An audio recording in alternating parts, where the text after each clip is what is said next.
கேரள மாநிலம் ஆலப்புழாவில் சற்று நேரத்தில் படகு போட்டி தொடங்க இருக்கிறது. இது குறித்த கூடுதல் விவரங்களை வழங்க புன்னமடை காயலில் இருக்கும் நமது செய்தியாளர் மனு இணைந்திருக்கிறார். மனு, படகு போட்டிக்காக என்னென்ன ஏற்பாடுகள் செய்யப்பட்டிருக்கிறது? பார்வையாளர்களுக்கு அனுமதி இருக்கிறதா?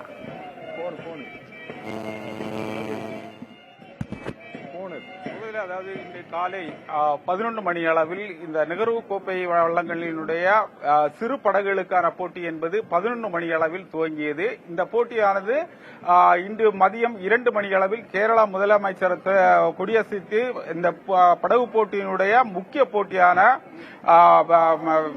வள்ளங்களி என்பது, அதாவது சுண்டன் வள்ளங்களுடைய போட்டி என்பது 2 மணிக்கு துவங்க இருக்கும் நிலையில் தற்போது இந்த சிறு படகுகளுக்கான போட்டி என்பது நடந்து முடிந்துள்ளது. கிட்டத்தட்ட 60க்கும் மேற்பட்ட சிறு படகுகள் இந்த போட்டியில் பங்கேற்று இந்த படகுகள் திரும்பி போகக்கூடிய காட்சிகளை நோக்கி பார்க்க முடியுது. ஆனால் இந்த பகுதியில் விட்டுவிட்டு காலையிலிருந்தே விட்டுவிட்டு மழை பெய்திருந்தாலும் இந்த போட்டி எந்த விதமான தடையுமின்றி நடைபெற்று, அதாவது சிறு படகுகளுக்கான போட்டி நடந்து முடிந்துள்ளது.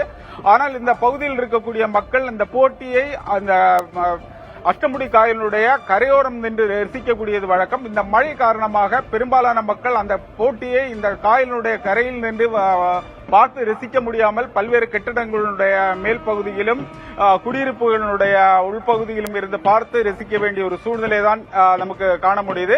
தற்போது இந்த ஒளிப்பதிவாளர் நாராயணன் காட்டக்கூடிய காட்சி என்பது சிறு படகுகளுக்கான போட்டி முடிந்து, அதாவது பினிஷிங் பாயிண்ட்டுக்கு சென்று அந்த போட்டியில் பங்கேற்ற சிறு படகு அந்த பினிஷிங் பாயிண்ட்டுக்கு சென்று திரும்பி செல்லக்கூடிய காட்சியை தான் நமக்கு பார்க்க முடியுது. இந்த போட்டியில் பங்கேற்ற 60க்கும் மேற்பட்ட படகுகளிலிருந்து தேர்வு செய்யப்பட்ட படகுகள் அடுத்த இறுதிப் போட்டியில், அதாவது 2 மணிக்கு பிறகு நடைபெறக்கூடிய சுண்டம் வள்ளங்களுடைய போட்டி, இந்த நெஹ்ரு கோப்பை வள்ளங்களினுடைய முக்கிய ஒரு பகுதியான சுண்டம் வள்ளங்களுடைய அந்த போட்டியில் பங்கேற்பதற்காக அந்த போட்டி துவங்க உள்ள நிலையில் அந்த போட்டிக்கு இடையில் இந்த சிறு வள்ளங்களுக்கான இறுதிப் போட்டி நடைபெற உள்ளது. நம்முடன் இப்போ இந்த போட்டியை கண்டு ரசிப்பதற்காக வந்துள்ள மக்கள் நம்மோடு இருக்கிறார். அவங்களிடமே கேட்போம்.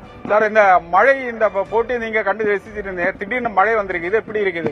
இந்த மழை கொஞ்சம் பிரச்சனமா இருக்கு. ஏன்னா எனக்கு பிரச்சனம் இல்லை. കഴിഞ്ഞ 5 வருஷമായി ഞാൻ ഇங்கே இருக்கு. എല്ലാ കൊല്ലവും ഇங்கே വരും. இந்த சமயத்திலே இந்த வள்ளங்களி இது நமக்கு ஒரு ஹரம் தான். இது போட்டியை பார்ப்பது நீங்க எங்க இருந்து வந்திருக்கீங்க? இந்த போட்டி எப்படி இருக்கு? நாங்க வந்து மலப்புறத்துல வந்தது. இது வந்து மழைதான், ஆனா இது வந்து பெரிய வைப். இல்ல, இன்னைக்கு எவ்வளவு படகுகள் போட்டியில பங்கேற்கிறாங்க? எந்த படகு, அதாவது சுண்டன் வள்ளம், இப்ப அந்த சுண்டன் வள்ளம் போட்டி தான் முக்கியமான ஒரு போட்டியா இருக்கு. அதுல எந்த அணிக்கு நீங்க சப்போர்ட் பண்றீங்க? கிட்டத்தட்ட 19 படகுகள் அணிகள் பங்கேற்கிறாங்க. இந்த எந்த அணிக்கு நீங்க சப்போர்ட் பண்ணி எந்த அணி வெற்றி பெறும்னு எதிர்பார்ப்போட காத்துறீங்க? நாங்க வந்து ஜெயிக்கணும் அணிதான்.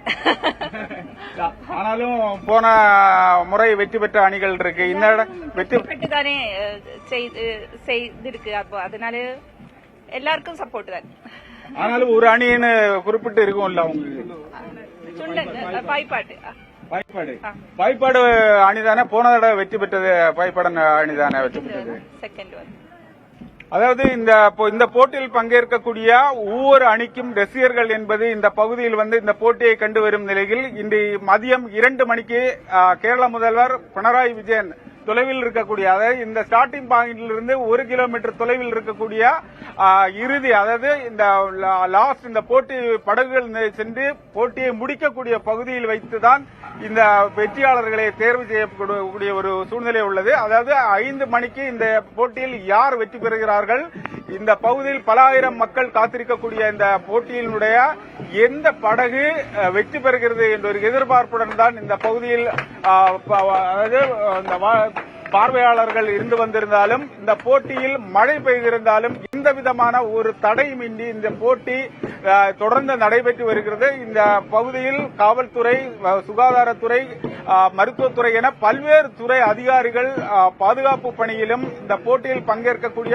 படகுகளுக்கு ஏதாவது விபத்துகள் ஏற்பட்டால் அந்த மீட்பு பணிக்காக தீயணைப்புத்துறை உட்பட பல்வேறு துறைகள் தொடர்ந்து இங்கே பணியாற்றி வருகிறார்கள்.